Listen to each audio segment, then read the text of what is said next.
Greetings, FOLers. In the unit in this week's activities, you will be creating a Moodle activity within Moodle. And the two activities that you will be doing is a discussion forum and then an assignment activity.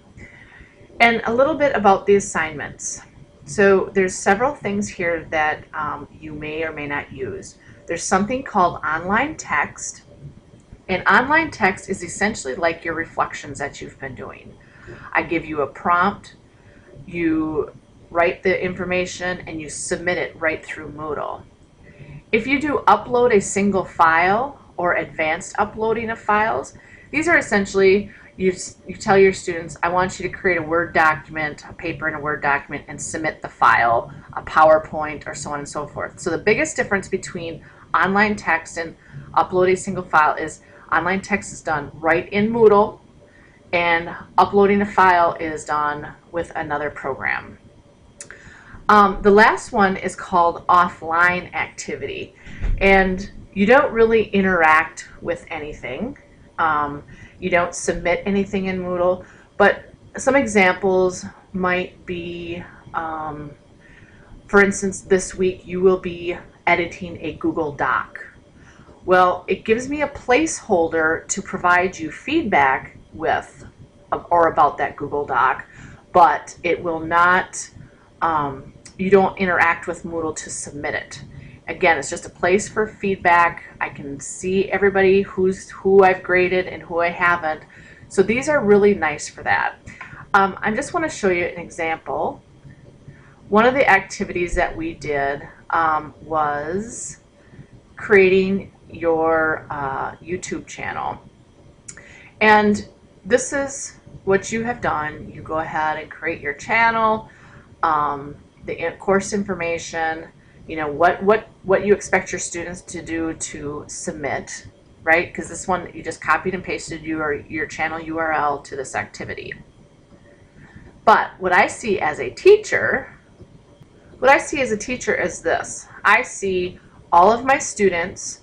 I can comment right here, and their URLs are all together. So previously, you might have them send you an email, or you know, you could use this discussion forum, I suppose, but this is a really nice way for it's like a Dropbox for students to submit information, and I can also provide feedback, and that's probably the biggest benefit. And it just, the Dropbox in Moodle are awesome, so I highly encourage you to use them.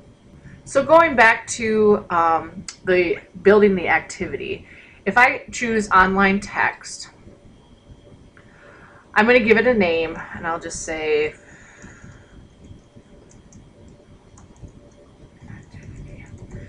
and I give it a description, and this is where you provide as much instruction and detail as possible. Now I realize when we have some face-to-face time, if you're going to do some flipped classroom or hybrid classroom, your details may not need to be as important as it would in a truly online. But I honestly feel that, you know, the more detail you can provide, the better you are going to be, the less questions you will have to answer. So it is very important that you give as much detail as possible.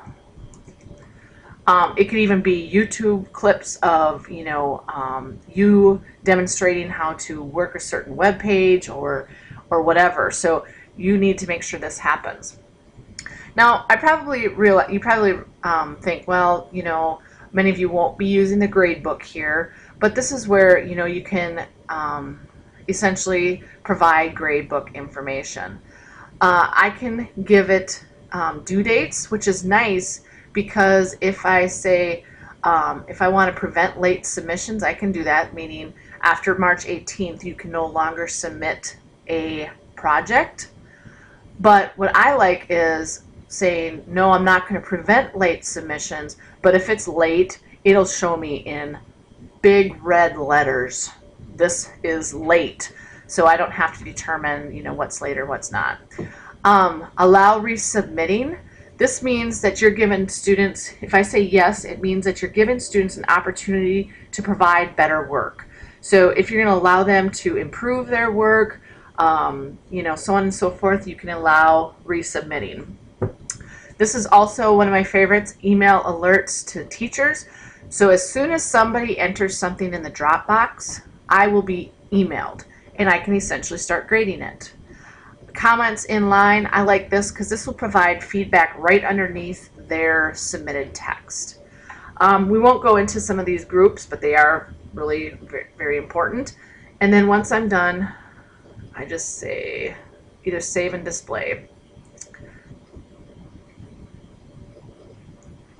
All right, so this isn't very pretty. I don't have any pictures. I recommend, you know, you use imagery in these assignments if possible, but you should get the point.